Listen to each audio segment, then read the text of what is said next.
నమస్తే, welcome to prime debate. Pithapuram పీఠముడి అసలు ఎవరు ఇప్పుతారు?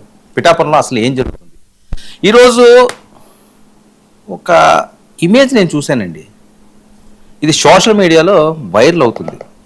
ఏంటి అంటే ఏదో రకంగా టార్గెట్లు చేసి నడిపిస్తున్నారా, కూటమిలో చిచ్చులు పెట్టే విధంగా వీటిని ట్రోల్ చేస్తున్నారు. సరే, పిఠాపురంలో జరిగిన అంశం అక్కడ దానికి సంబంధించి చంద్రబాబు నాయుడు గారు, పవన్ కళ్యాణ్ గారు, అక్కడ ఉన్న వర్మ గారు, లేకపోతే ఆ పెండెం దొరబాబు ఎవరో వాళ్ళు మాట్లాడుకుంటారు. వాళ్ళందరూ కలిసి ఉన్నారే కాబట్టి.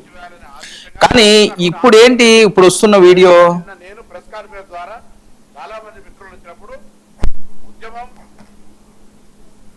పిఠాపురం వర్మ గారట ఎవరిని, ముద్రగడ పద్మనాభం గారిని కలిశారట. నిన్న చంద్రబాబు నాయుడు గారు ఫుల్ చివాట్లు పెట్టేశారట. ఆయనకి వెళ్ళిపోమన్నారట. ఆయన వెళ్ళిపోతున్నారట, వైసీపీలో జాయిన్ అయిపోతున్నారట. ముద్రగడను కలిసిన పిఠాపురం వర్మ, అది మా వాళ్ళు విజువల్ కూడా వేస్తారు. అక్కడ ఉన్నాయి, వేస్తారు.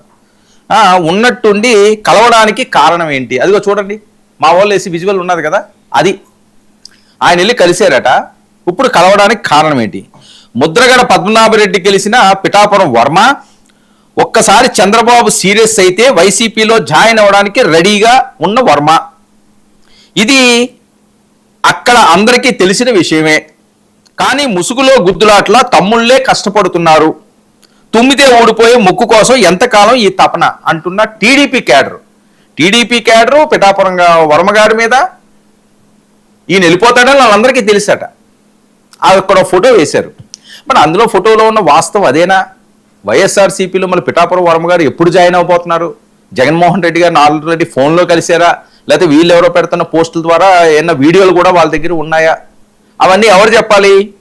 పిఠాపురం వర్మ గారే చెప్పాలి, లేకపోతే ముద్రగడ పద్మనాభం గారు చెప్పాలి. ముద్రగడ పద్మనాభం గారు ఇప్పుడు ఆయన మీడియాలోకి అది రారు కాబట్టి పిఠాపురం వర్మ గారు మనతో పాటుగా ఎక్స్క్లూజివ్గా ఉన్నారు. చంద్రబాబు నాయుడు గారు ఆయన ఏం తిట్టారు, ముద్రగడ గారిని ఇప్పుడు ఈయన ఎందుకు కలిశారు, జగన్మోహన్ రెడ్డి గారు ఏమన్నారు, ఏమి ఆఫర్ ఇచ్చారు, ఈయన ఏ రోజు జాయిన్ అవుతున్నారో ముహూర్తం కన్ఫర్మ్ అయిపోయారా? ఇది ఈయన పెట్టుకున్న ముహూర్తమా, ఎవరైనా పెట్టిన ముహూర్తమా? వర్మ గారు నమస్తే అండి. ఇదేంటి ఈ ఆరోపణలు ఏంటి? వర్మ గారు వినిపిస్తుందా? వినిపించింది. ఏ ఆరోపణలు ఏంటి అర్థం అవట్లేదు. మీరే చెప్పాలి, అందుకనే కదా మిమ్మల్ని అడుగుతున్నాం. ఏం జరుగుతుందండి అసలు? ముద్రగడ పద్మనాభం గారిని కలిసారని అదిగో నేను ఫోటో చూపిస్తున్నాను. ఫస్ట్ ఏనండి కర్రు కట్టిన శిష్యుని చంద్రబాబు నాయుడికి సార్కి మేం పార్టీని మారడం ఎవడన్నా అవుతాడు? ముద్రగడ పద్మనాభం ఎప్పుడో వెళ్ళింది. అదేంటంటే ఒంట్లో బాగోలేనప్పుడు సంస్కారంగా పెంచేదంటే వాళ్ళు నాన్నగారు మా తాతగారు వీళ్ళందరూ కలిసి ఒక ఫ్రెండ్స్ లాగా ఉండేవారు. ఆ రిలేషన్ ఉంది. ఒకసారి ఆయన ఆరోగ్యం బాగలేదు కాబట్టి చూసి వచ్చాము. జిల్లా అంతా వెళ్ళారు, మా టీడీపీలో అందరూ చాలా మంది వెళ్ళాము, అన్ని పార్టీలు వెళ్ళారు. ఆ ఫోటో మీరు ట్రాక్ చేసి, టెక్నాలజీ నాకు తెలియదు కానీ అది ఎవడ పెట్టాదో ట్రాక్ చేసి చూడండి, ఎవడ పెట్టాడో తెలుస్తుంది కదా. అవును, నేను కరుడు కట్టిన మనిషినండి తెలుగుదేశం పార్టీకి. ఈ కూటమి విజయానికి పనిచేస్తాం, రేపు పనిచేస్తాం, ఎల్లుండే పనిచేస్తాం, అవతల ఎల్లుండే పనిచేస్తాం. ఇటువంటి ఆరోపణలు పిచ్చేదో లేదో పెట్టుకుంటారు, అవి మనకు సంబంధం లేదు. దారంటే వెళ్ళేటప్పుడు ఏ మొరుగుతుంటే వాటిని పట్టించుకోవాలని పని నాకు లేదు. రెండవది, ఇది వాస్తవంగా అంటే పద్మనాభం గారు ఆరోగ్యం పాడైనప్పుడు మేము వెళ్ళిన మాట వాస్తవం. ఎప్పుడో 6 నెలల క్రితం అది ట్రాక్ చేయండి, ఎవరు పెట్టారో తెలుస్తుంది. వైసీపీ వాళ్ళు ఎవరో పెట్టుంటారు, ట్రాక్ చేయండి. అవును, కాదు ఏంటి ఫోటోలు ఉంటాయి కదా. అవును, అది ట్రాక్ చేద్దాం. ఏంటి చంద్రబాబు నాయుడు గారు చాలా సీరియస్ అయిపోయారట. ఏమండి, మా తండ్రి మమ్మల్ని తిట్టకపోతే ఎవరిని తిడతాడండి? కాదు, నిజమేనా? పోనా సీరియస్ అవడం చెప్తారు, ఎందుకు చెప్తారు. చెప్పినప్పుడు మేము వింటాం కదా. ఇంటికి పెద్ద మనిషి ఏదో ఒక మాట చెప్తారు, మంచి చెడు చెప్పినట్టు మేము వెళ్తాం. మరి ఎవరికి మధ్యలో వాళ్ళకి ఏంటి ఇబ్బంది? మీరు బాగానే ఉన్నప్పుడు అసలు ఏం జరుగుతుంది సార్?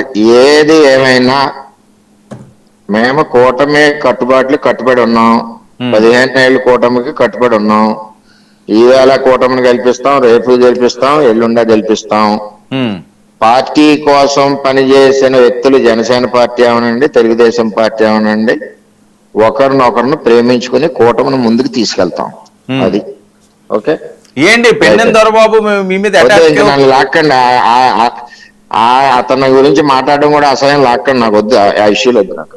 సరే, ఇప్పుడు అంతా కామ్ అయిందండి. ఏమండి ఇక్కడ ప్రాబ్లం ఏమీ లేదు, ఉమ్. అంతా ప్రశాంతంగా ఉంది. మరి ఎందుకండి మిమ్మల్ని టార్గెట్ గా ఏదో వీడియోలు పెట్టుకుంటే పెట్టుకోనండి, ఎలా పెట్టుకుంటుంటారు, ఈ పట్టించుకోవడం ఏందో. నా మనస్సాక్షిగా నేను కూటమి లైన్ లో చంద్రబాబు నాయుడు గారి నాయకత్వంలో ఎక్కడా పొరపాట్లు చేయకుండా ముందుకు వెళ్తున్నాం. ఓకే అండి, రైట్. రైట్ అండి, ఓకే, థ్యాంక్ యూ అండి. ఇది వర్మ గారిది. అక్కడ చూడండి, మరి ఎప్పుడుదో ఫోటో 6 నెలల క్రితంది. అంటే ఏవైనా జరుగుతుందా ఇన్సైడ్ అనే విధంగా కొన్ని ఫోటోలు రావడం. సరే, అది ఎవరు పంపించారో, ఏం పంపించారో, మేము బాగానే ఉన్నాం అంటున్నారు, ఆ కూటమితో ఉన్నాం అంటున్నారు. సరే, కోపాలు వచ్చినప్పుడు ఒక్కొక్క మాట ఒక్కొక్కరు అనుకోవడం అనేది సహజం, అది సర్వసాధారణమైన అంశమే. ఎవరైనా కోపం వస్తే, చంద్రబాబు నాయుడు గారు కోపం వచ్చినప్పుడు ఒక మాట విసురుతారు, లోకేష్ గారు విసురుతారు, జగన్మోహన్ రెడ్డి గారు విసురుతారు, పవన్ కళ్యాణ్ గారు కూడా విసురుతారు, ఎవరికాళ్ళు విసురుతుంటారు.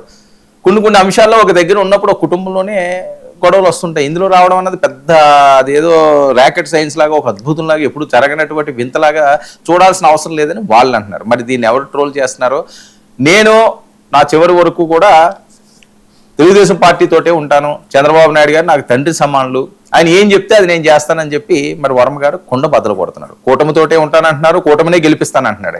ఆయన సీటు గురించి వచ్చినా, నాకు సీటు రాకపోతే వెళ్తాను, ఈ ప్రస్తావనలన్నీ కూడా ఆయన తేటలేదు, బహిరంగంగానే ఆయన మాట్లాడుతున్నారు. మరి దీన్ని ఎక్కడితో ఆపుతారో, ఇంకా ఏమన్నా దీనికి చిక్కుముళ్ళు వేసి ఇంకా ఏమైనా కథలు అల్లుతారా అన్నది చూడాలి.